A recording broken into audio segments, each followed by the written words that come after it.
Good morning, everyone, and welcome to another episode of the Facebook and YouTube Mindfield Publishing Author Interview Series. I'm your host, Edentu Oroso. This morning promises to be an exciting one. I have a very special guest, and he's the person of Stephen Carr. I call him the short story guru. He'll be joining me shortly to tell us his journey in the creative writing world. But while we wait for him, let's take one or two video clips.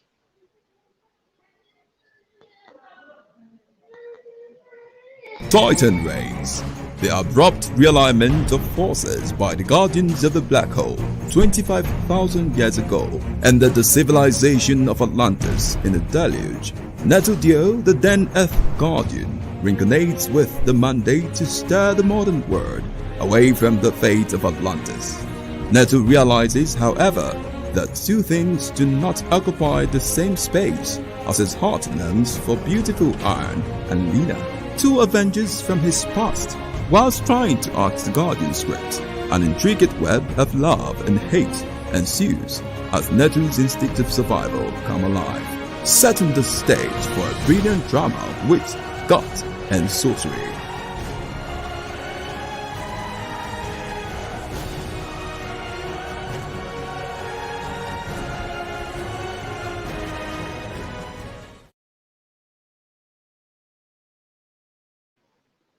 Awesome. That was the book trailer of Titan Race, book one of the Man series by yours truly, Edento Rosso. It became an Amazon bestseller a few weeks back and is still trending. You can get a copy on Amazon. I'm still waiting for my special guest, Steve Carr. He'll be joining us any minute from now.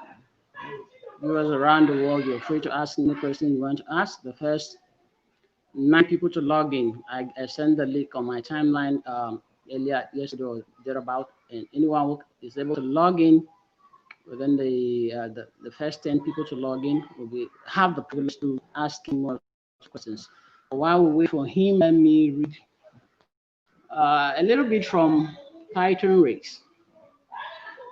That's the book one of man series, and it's quickly take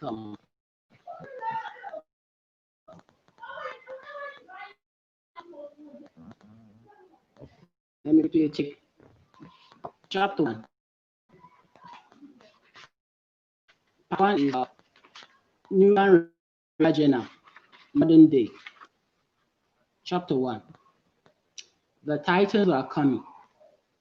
When the day dims in the golden gleam of an age, wears no more the hood of his proud beginnings. The gardeners will once more prune their fields. The Titans are flowing. When all else is noise, and the fury of the ascent robs the light of day, and thrones dusk at dawn, the silver skies once more split with meaning. The Titans are sown.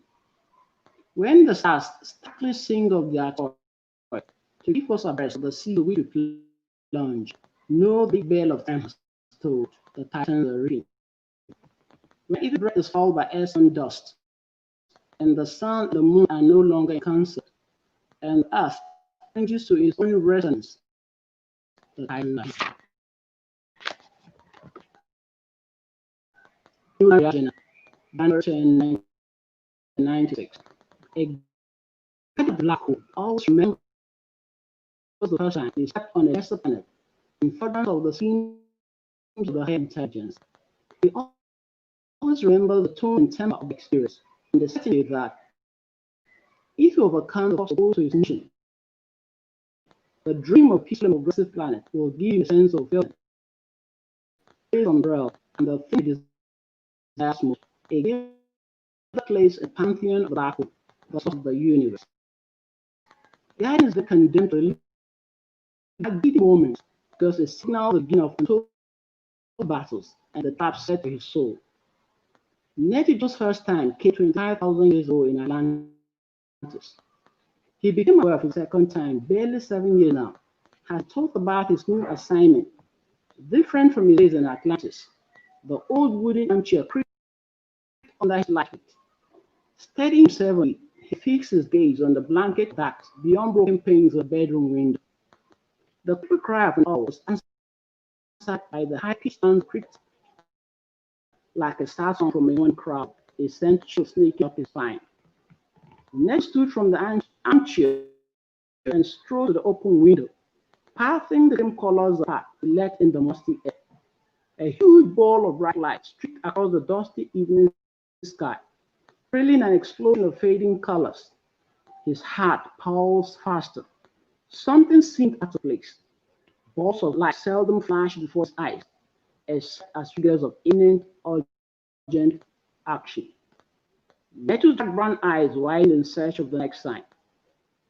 The brief glimmer of a red star amid a splash of orange gold in the sky caught his attention. He acknowledged this as the symbol of guardians, called to duty. Not again. Enough of this guardian game, Nettle said, scratching his close-cropped black hair. The strands taking on an extraordinary flare as they reflected the moon ribbons of gold. Got to my way. Pick up your gauntlet and fight Nettle, ordered an inner voice. Time to meditate. Nettie turned on his heels, eyes darting around the bedroom, but nothing stirred beyond the pounding of his heart. I hope you enjoyed that little snippet from Titan Race.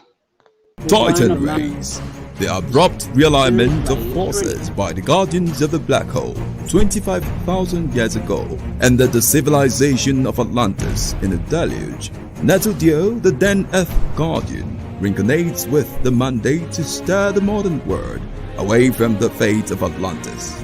Nettle realizes, however, that two things do not occupy the same space as his heart longs for beautiful Iron and Lena, two Avengers from his past. Whilst trying to arc the Guardian script, an intricate web of love and hate ensues as Nettle's instinct of survival come alive, setting the stage for a brilliant drama of wit, gut, and sorcery.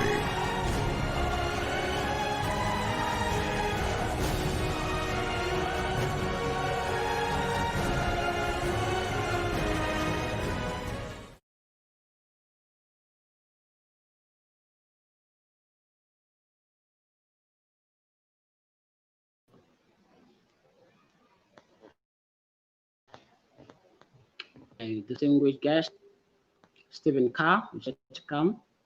Is yet to join us, but if you have any question about Titan Race or my writing journey, you can ask, but I wait for that.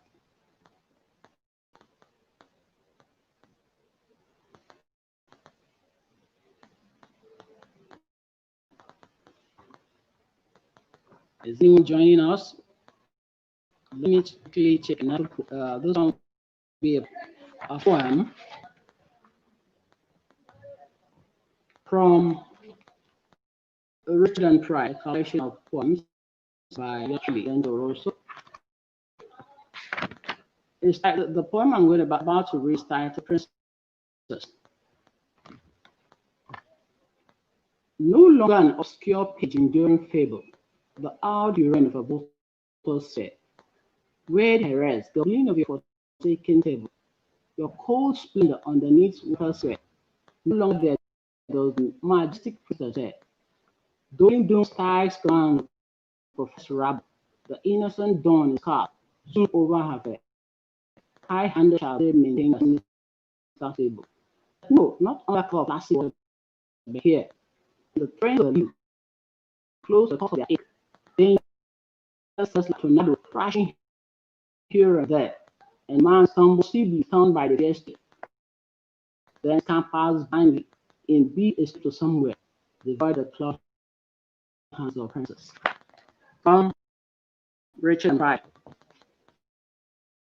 I don't know why he's not here yet.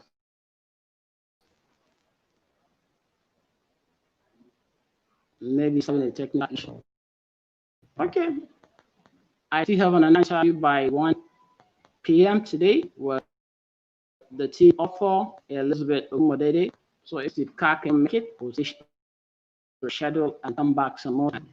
Meet me by 1 p.m. today with Elizabeth, the author of Lessons from Grammar. Cheers.